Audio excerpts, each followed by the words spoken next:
Tutorial uji T dengan SPSS. Assalamualaikum warahmatullahi wabarakatuh.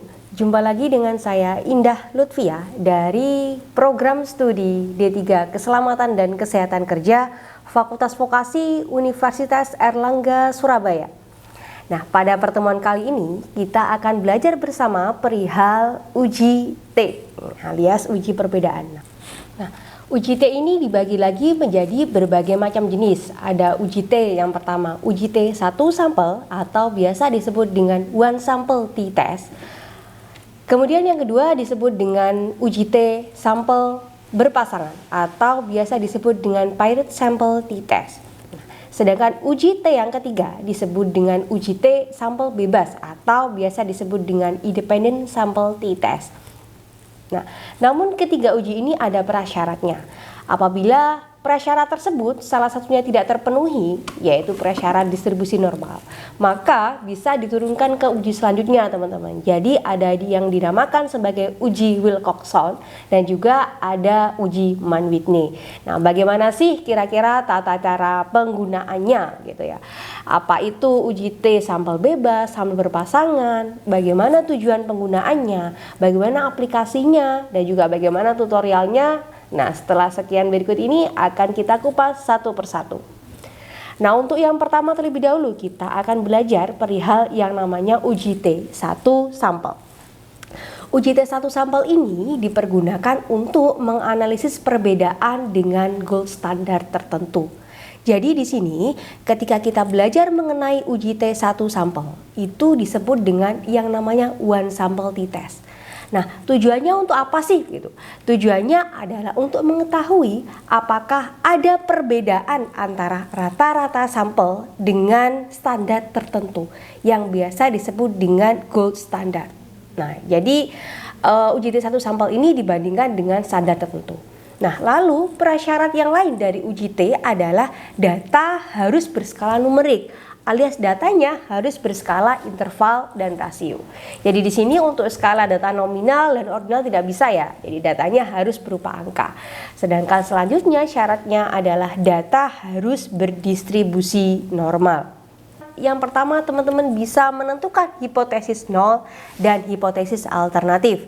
Yang kedua, teman-teman bisa melakukan penentuan alfa atau taraf kepercayaan, lanjut penentuan daerah kritis untuk pengujian hasil hipotesis. Yang keempat, mulai bisa melakukan proses analisis statistik. Di sini kita bisa menggunakan yang namanya SPSS. Dan yang terakhir adalah penarikan kesimpulan dengan melihat hasil output statistiknya. Kita akan belajar bersama terkait dengan contoh kasus uji T. Yang pertama, one sample t-test atau uji T satu sampel. Nah, untuk kasusnya di sini saya bacakan ya. Seorang ahli K3 pada sebuah perusahaan ingin membuktikan klaim dari ahli gizi. Nah, ahli gizi tersebut menyebutkan bahwa kandungan karbohidrat dari makanan yang disajikan pada pekerja adalah 100 gram. Nah, ahli K3 tersebut mengambil sampel sebanyak 20 makanan yang disajikan pada pekerja. Lalu dihitung kandungan karbohidratnya berapa. Nah, hasilnya dapat kita lihat bersama pada tabel berikut. Di sini ada orang pertama hingga orang ke-20, di mana hasilnya pertama ada 101 gram. Kemudian pada sampel yang kedua ada 97 gram, pada sampel yang ketiga 96 gram, dan seterusnya. Ada tahapan yang namanya penentuan hipotesis. Pada hipotesis 0 disebutkan bahwa kandungan karbohidrat pada sampel sama dengan 100 gram. Nah, sedangkan hipotesis alternatifnya disebutkan bahwa kandungan karbohidrat pada sampel berbeda alias tidak sama dengan 100 gram. Nah, untuk selanjutnya adalah penentuan taraf kepercayaan atau alfa. Untuk alfa ketika 10% itu biasa dipergunakan apabila penelitian Anda itu di bidang sosial murni, biasanya memakai alfa 10%.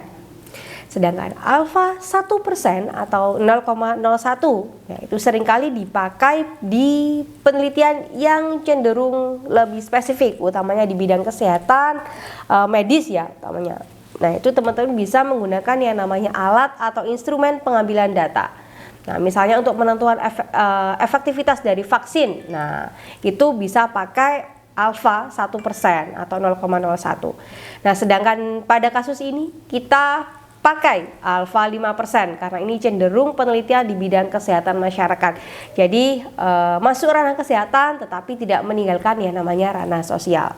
Nama variabel pada kolom variable view pada SPSS, lalu bisa melakukan proses input data pada kolom data view, lanjut melakukan uji normalitas data dengan one sample Kolmogorov-Smirnov atau biasa disebut dengan one sample KS. Nah, lanjut ke tahapan keempat, yaitu bisa melakukan analisis one sample t-test. Bisa mulai klik analyze, lanjut compare means, lalu one sample t-test, dan bisa masukkan variabel penelitian. Kemudian yang terakhir adalah bisa membaca output. Kita bisa mulai untuk membuka yang namanya Excel. Nah, di situ ini kebetulan saya sudah memasukkan datanya. Jadi dari data studi kasus yang tadi sudah ada di sini. Nah, kita bisa mulai untuk mengkopikan datanya. Nah, lalu setelah kita mengkopikan datanya, kita bisa mulai membuka untuk program aplikasi SPSS. Di sini saya pakai SPSS 21 ya. Nanti kalau misalnya teman-teman atau rekan-rekan sekalian bisa memakai SPSS 23 atau 25 bebas ya, tergantung dari kepemilikan laptop masing-masing. Kita bisa mulai membuka yang namanya kolom name, lalu kita bisa mengklikkan di sini karbohidrat. Nah, kemudian pada data view kita bisa paste datanya di sini. Jadi setelah di copy tadi dari kolom Excel, kita bisa mulai masukkan di sini. Setelah tampil datanya, lengkap datanya, semua ada 20 responden. Kita mulai klik analyze, lalu compare mean, nah lalu one sample t-test. Kita bisa mulai masukkan karbohidrat atau variabel karbohidrat pada kolom tes variabel. Nah, pada soal tadi kan dibandingkan dengan gold standard 100. Nah, kita bisa mulai untuk memasukkan angka 100 pada kolom test value. Setelah itu kita klik OK. Nah, dari sini kita bisa melihat ya teman-teman, hasilnya uji T 1 sampel atau one sample t-test dihasilkan nilai 0,7. Sedangkan untuk nilai signifikansinya kita bisa lihat 0,439. Nah, kita kembalikan lagi kepada hipotesis, dikatakan bersignifikan ketika alfanya kurang dari 0,05. Nah, sedangkan di sini nilai signifikansinya adalah 0,439. Nah, kita bisa lihat bahwa ternyata H0-nya adalah diterima. Jadi di sini ini adalah hasil output statistiknya ya. H0 diterima karena apa? Nilai signifikansinya 0,439 di mana itu lebih dari 0,05. Sehingga kesimpulannya rata-rata kandungan karbohidrat pada makanan pekerja itu ternyata sama dengan klaim dari ahli gizi perusahaan. Jadi apa yang diklaimkan ahli gizi tadi ternyata benar. Istilahnya nggak ngadi-ngadi gitu. Oke. Itu adalah salah satu contoh one sample t-test. Untuk uji yang selanjutnya adalah independent sample t-test atau uji T sampel bebas. Nah, bedanya apa sih gitu? Bedanya adalah dari segi tujuannya, teman-teman. Jadi uji T 2 sampel bebas atau uji T independent sample t-test tuh ya. Itu disebut juga dengan uji independent t-test. Nah, tujuannya apa? Yaitu untuk mengetahui perbedaan antara dua kelompok analisis sampel yang bebas. Kalau tadi kan yang diuji hanya satu sampel aja, kemudian dibandingkan dengan gold standard. Sedangkan pada independen ini ada dua kelompok yang dibandingkan, gitu. Nah, lalu syaratnya sama, datanya harus berdistribusi normal dan juga berskala interval atau rasio. Untuk lebih jelasnya, mari kita belajar mengenai contoh kasusnya. Nah, ini akan saya bacakan ya. Dalam rangka evaluasi terhadap pelayanan mutu suatu perusahaan, petugas K3 ingin mengetahui perbedaan skor motivasi antara unit administrasi dengan unit produksi selama masa WFH atau work from home. Nah, pegawai diminta untuk mengisi satu kali dengan menggunakan kuesioner pengukuran motivasi yang baku. Harapannya, dengan adanya hasil tersebut, perusahaan dapat membuat kebijakan dan program untuk meningkatkan motivasi jika diketahui ada perbedaan. Nah, Nah, berikut adalah datanya, jadi data unit administrasi dan unit produksi. Nah, untuk lebih jelasnya kita bisa melihat di sini ya bersama untuk step-stepnya. Jadi sama, membuat nama variabel, lakukan proses input data, dan teman-teman bisa melakukan uji normalitas. Lalu teman-teman bisa mulai klik analyze, compare means, independent sample t-test, lalu memasukkan datanya di grouping variabel. Dan yang terakhir adalah membaca pada bagian output. Nah, untuk lebih jelasnya kita bisa melihat pada SPSS. Nah, ini datanya juga sudah saya ridikan masukkan di inputan Excel. Kita bisa copy untuk di satu persatu ya. Jadi dari data di bidang administrasi itu sendiri kita bisa copy. Lalu setelah itu kita masukkan ke pada bagian SPSS-nya. Nah, kita bisa copy di sini.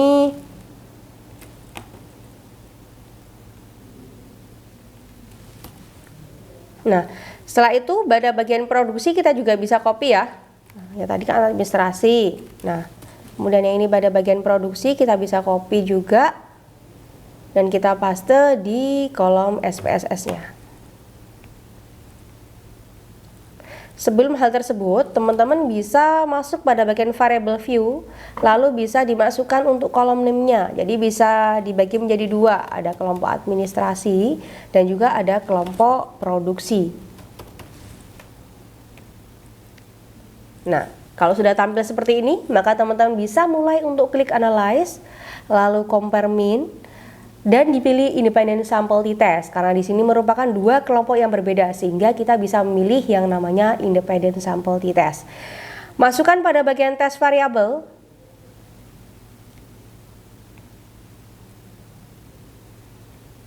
Pada bagian test variable lalu dimasukkan, kemudian grouping variabelnya juga dimasukkan. Grouping variabel bisa dimasukkan kelompok ya. Dan kemudian test variabelnya kita bisa memasukkan datanya. Nah, setelah itu kita bisa mengklik define group. Nah, diklik 1 dan 2. Nah, kemudian klik continue dan yang terakhir adalah OK. Nah, dari data kita bisa melihat bahwa ternyata hasil dari independent t-testnya adalah nilai signifikansinya sebesar 0,008 teman-teman. Jadi yang dilihat adalah ini ya, di sini ada dua signifikan. Yang dilihat adalah t-test for equality means, bukan yang levelness test. Karena yang levelness test itu tujuannya berbeda. Karena di sini kita tujuannya melakukan uji independent test, ya, sehingga kita membaca yang di bagian signifikansi totalnya yang ini. Jadi 0,008 dibandingkan dengan alfa 0,05. Sehingga kini kita bisa mengetahui bahwasannya ternyata H0 ditolak, teman-teman. Yang artinya ada perbedaan skor motivasi antara pekerja di unit administrasi dengan unit produksi selama WFH. Oke, itu adalah step-step terkait dengan uji analisis independent t-test. Nah, lantas selanjutnya akan ada pertanyaan baru. Bu, bagaimana kalau seandainya data itu tidak berdistribusi normal? Kan tadi syaratnya harus distribusinya normal. Kalau nggak normal gimana? Nah, akan ada alternatif yang lain. Ini kita akan belajar perihal mengenai uji Mann-Whitney. Jadi prasyaratnya sama ya. Jadi prasyaratnya adalah datanya berskala minimal interval atau rasio, tetapi yang membedakan adalah tidak berdistribusi normal. Nah, dengan kita mengetahui datanya nggak berdistribusi normal, maka kita bisa menggunakan yang namanya uji Mann-Whitney ini. Nah, uji Mann-Whitney ini sama ya, kita bisa memakai data yang sama dengan independent t-test tadi. Nah, akan tetapi untuk tata caranya sedikit berbeda, teman-teman. Kita bisa mulai membuka kembali. Nah, datanya sama, lalu kita tinggal klik analyze aja, lalu non parametric test, kemudian dilanjut dengan klik legacy dialog, lalu pilih to independent sample. Nah, setelah to independent sample, pada bagian test variable list teman-teman bisa memasukkan yang tadi ya, administrasi sama produksi. Lalu pada bagian grouping variable bisa dimasukkan kelompoknya, kemudian define group juga diklik 1 dan 2. Nah, yang membedakan adalah ini pada bagian test type. Nah, teman-teman bisa centang pada yang bertuliskan Mann-Whitney. Nah, ini dicentang. kemudian diklik OK. Setelah klik OK, maka teman-teman bisa mulai untuk membaca yang namanya outputnya. Kita bisa baca outputnya. Ketika membaca output, secara otomatis kita akan mengetahui, oh ternyata hasilnya untuk uji Mann-Whitney untuk signifikansinya adalah sebesar 0,012. Sehingga kita bisa bandingkan dengan alfanya 0,05 yang artinya H0 juga ditolak. Sehingga di sini kita bisa mengetahui kalau ternyata ada perbedaan skor motivasi antara pekerja di bagian unit administrasi dan di bagian unit produksi. Oke, itu untuk uji Mann-Whitney. Untuk uji yang selanjutnya adalah dinamakan dengan uji T sampel berpasangan atau disebut dengan paired sample t-test. Nah, untuk prasyaratnya apa saja? Kurang lebih hampir sama dengan uji-uji sebelumnya ya, karena ini satu jenis dengan uji T. Akan tetapi yang membedakan di sini adalah dari segi tujuannya, teman-teman. Untuk tujuannya adalah untuk mengetahui perbedaan sebelum dan sesudah dilakukan perlakuan pada kelompok sampel yang sama. Kalau tadi kan one sample satu kelompok dibandingkan dengan gold standard. Kalau yang independen ada dua kelompok, kemudian diuji nih apakah ada beda atau tidak. Nah, sedangkan uji T sampel berpasangan ini dia hanya satu sampel. Kemudian sebelumnya belum diberikan perlakuan diuji, lalu setelah diberikan perlakuan diuji lagi. Jadi diuji dua kali, orangnya sama. Nah, di sini jumlahnya harus sama. Kalau tadi antara dua kelompok tadi, antara jumlah sampel di kelompok 1 dengan sampel di kelompok 2 itu boleh berbeda. Kalau pada uji yang ini, uji T sampel berpasangan harus sama. Karena apa? Karena orangnya yang diuji hanyalah satu orang yang sama atau satu kelompok yang sama. Nah, untuk lebih jelasnya kita bisa mulai melihat di bagian contoh kasusnya. Sini saya bacakan ya. Untuk petugas K3 di sebuah perusahaan diminta untuk meneliti apakah ada pengaruh sistem kerja WFH selama pandemik terhadap produktivitas. Nah, petugas K3 ternyata mendapatkan data produktivitas kerja sebelum WFH dan setelah WFH. Berikut adalah datanya, teman-teman bisa melihat di layar untuk datanya. Setelah itu kita bisa langsung menuju pada uji analisis SPSS-nya. Kita bisa melihat data sebelum dan juga sesudah ya. Teman-teman bisa mulai klik di bagian variable view, lalu bisa memasukkan di situ untuk nama variabelnya, bisa sebelum dan sesudah. Setelah itu teman-teman mulai bisa copy di bagian data praktikumnya, di copy datanya ya. Lalu setelah di copy bisa dipastikan di bagian SPSS-nya. Pada bagian sebelum dan sesudah tadi, data sebelum dan sesudah. Nah, setelah itu teman-teman bisa mulai analisis statistiknya ya. Sebelumnya kita bisa melakukan yang namanya uji normalitas data dengan analisis, terus kemudian non parametric test, legacy dialog, one sample KS, dan kemudian dimasukkan satu persatu datanya di test variable list. Jangan lupa klik normal pada bagian test distribution, centang OK. Nah, setelah mendapatkan data, kita bisa lihat ya bahwasannya nilai signifikansinya lebih dari 0,05. Nah, sehingga di sini datanya berdistribusi normal. Ketika sudah normal, kita bisa mulai untuk klik analyze, lalu compare mean, paired sample t-test karena datanya berpasangan. Kita bisa mulai memasukkan data sebelum dan sesudah pada kolom paired variable. Dimasukkan, sebelum diklik, sesudah juga diklik. Nah, lalu diklik OK. Nah, setelah OK, kita bisa melihat bersama bahwa ternyata nilai signifikansinya 0,000, teman-teman. Sehingga kita di sini bisa menjawab bahwasannya hipotesisnya ditolak atau H0 ditolak. Pada akhirnya, kesimpulannya adalah kita bisa melihat bahwa ternyata ada perbedaan produktivitas kerja sebelum dan sesudah dilaksanakan WFH. Nah, itu tadi adalah salah satu contoh ketika datanya kondisinya distribusinya normal.